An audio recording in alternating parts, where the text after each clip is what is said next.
ঐক্য ধরে রাখতে হবে। আমাদের যারা শহীদ হয়েছে এই ছাত্র জনতার আন্দোলনে, এই ফ্যাসিস্ট স্মরণ মুভমেন্টে, তাদের আত্মত্যাগকে আমাদের ভবিষ্যতে আমাদের কোনো কর্মকাণ্ড যেন কোনোভাবে অপমানিত না করে, ছোট না করে। যে স্বপ্ন নিয়ে এই ইন্টারিম গভর্নমেন্ট হয়েছে তার 6 মাস শেষ হয়েছে এবং আগামী 6 মাস কীভাবে সামনের দিকে আমরা সবাই একসাথে কাজ করব, যেই কমিশনগুলির কাজ হয়েছে তারা কিভাবে আমাদের সাথে কমিউনিকেট করবে, সামনের দিকে আমরা কীভাবে করবো, আমাদের কী কী প্রস্তাব আছে সেটা বিস্তারিতভাবে সামনের দিকে আলাপ হবে, সেই ব্যাপারেই প্রধান উপদেষ্টা আমাদের সবার সাথে কথা বলেছে এবং আমরা সবাই আমাদের জায়গা থেকে ধন্যবাদ জানাচ্ছি। এবং ছোটো ছোটো কিছু অ্যাডভাইস যেটা থাকছে যে নির্বাচন কবে হবে আমরা তাড়াতাড়ি চাই, কোনো দল বলছেন, আমরা বলেছি যেমন আমরা স্থানীয় নির্বাচন আগে চাই না, কারণ স্থানীয় নির্বাচন দিলে 4,500 ইউনিয়ন পরিষদে সেখানে একটা মারামারি হওয়ার সম্ভাবনা আছে।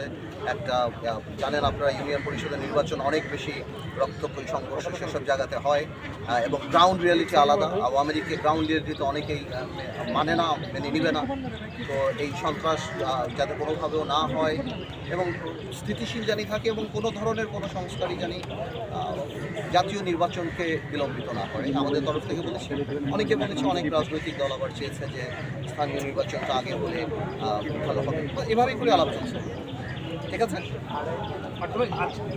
আজকে যে আলোচনা হলো এটাতে আসলে মূলত কি হলো, মানে আজকে ইন্ট্রোডাকশন হলো এরকম বিষয় না? এরকম কিছু না, মানে 6 মাস পরে সব রাজনৈতিক দলের সাথে বসলো, 6 মাসে আমাদের অর্জনটা কি, আমরা কতদূর গেলাম এবং 6টা কমিশন যে কাজ করেছে আমরা কতদূর অর্জন করেছি এবং আমরা পাশে ছিলাম, আমরা সামনেও পাশে থাকবো এবং এই যে আবার রিইউনাইট করাটা, এই যে মানে এত বড় একটা আত্মত্যাগ 6 মাস আগে, এতগুলি ছাত্র জনতার যে আত্মত্যাগ, সেটা যেন কোনোভাবেও নষ্ট না হয়। আমাদের এই অর্জনটা কোনো একটা সাধারণ অর্জন না, আমরা যেন নিজেদের স্বার্থে বা নিজেদের কোনো কারো নিজেদের রাজনৈতিক উদ্দেশ্য হাসিল করতে ওইটাকে জানি আমরা কোনোভাবে আন্ডারমাইন না করি। তারপর কমিশনের নর্মাল আলাপ হচ্ছে এবং আমাদেরকে জানানো হবে আগামীতে সিরিজ মিটিং হবে প্রত্যেকটা রাজনৈতিক দলের সাথে এবং সেখান থেকে ইনশাল্লাহ ভালো পজিটিভ কিছু বেরিয়ে আমরা সন্তুষ্ট, আমরা সরকারের পাশে আছি। যেটা ভুল হচ্ছে না হচ্ছে আনুষ্ঠানিক অনানুষ্ঠানিকভাবে তো আমরা সরকারের সাথে কথা চলছে। তা আমি মনে করি না বাংলাদেশে কখনো এরকম একটা সরকার আসছে যেখানে সকল রাজনৈতিক দল সবাই মিলে এই সরকারের পাশে দাঁড়িয়েছে, আন্তর্জাতিক মহল দাঁড়িয়েছে, জাতিসংঘ দাঁড়িয়েছে, সবাই।